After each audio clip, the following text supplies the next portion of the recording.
Molovay'dan herkese merhaba. Adobe Audition ile çekmiş olduğunuz ses kayıtlarınızın sesini nasıl yükseltebilirsiniz ya da nasıl kısabilirsiniz onu göstereceğim. Programımızı çalıştırıyoruz. Örnek bir ses kaydı alacağım ben. Molovay'dan herkese merhaba. Evet. Birazcık sessiz konuştum. Molovay'dan herkese merhaba. Şimdi almış olduğunuz ses kaydınızın sesi çok kısık ya da uzaktan geliyor diyelim. Şimdi şurada görmüş olduğunuz gibi bir panel var. Bir araç var burada.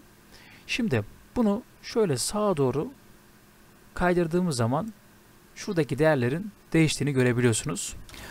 Molovay'dan ve sesimiz de artmış oluyor. Şimdi biraz da arttırdığımız zaman şuradaki çizginin şöyle geçtiğini görüyorsunuz. Molovay'dan. Şimdi şurada sağ tarafta bir değerler var arkadaşlar. Şimdi dB değeri 0 oluyor. Eğer ki siz dB'nin üstünde yaparsanız, yani şu yeşil işaret dB'nin üstüne çıkarsa seste bozukluk ve patlamalar meydana gelecektir. Şimdi onun önüne geçmek için de şöyle yapacağız.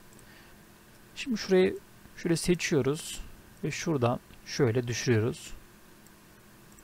Aynı şekilde burayı da böyle. Bunu böyle tek tek yapacaksınız. Bunu yaptığınız zaman güzel, temiz bir ses almış olacaksınız. Molovay'dan herkese merhaba. Şöyle hafiften kısalım. Molovay'dan herkese merhaba. Evet.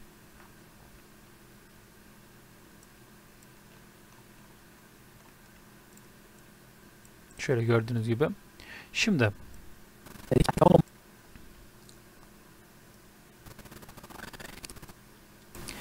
Molovay'dan herkese merhaba.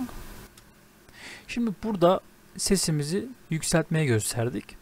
Şimdi rahatsız edici bir ses varsa, mesela çok fazla bir ses varsa ve siz bunu kısmak istiyorsanız da aynı şekilde ilk önce sesi belirleyeceksiniz.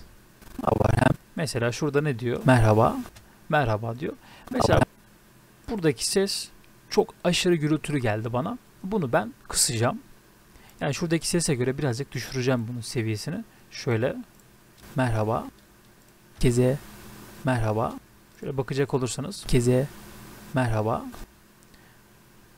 Dilerseniz biraz daha kısabiliriz. Şöyle merhaba. Evet. İşlemimiz bu kadardı. Umarım videoyu beğenmişsinizdir. Kendinize iyi bakın. Hoşça kalın.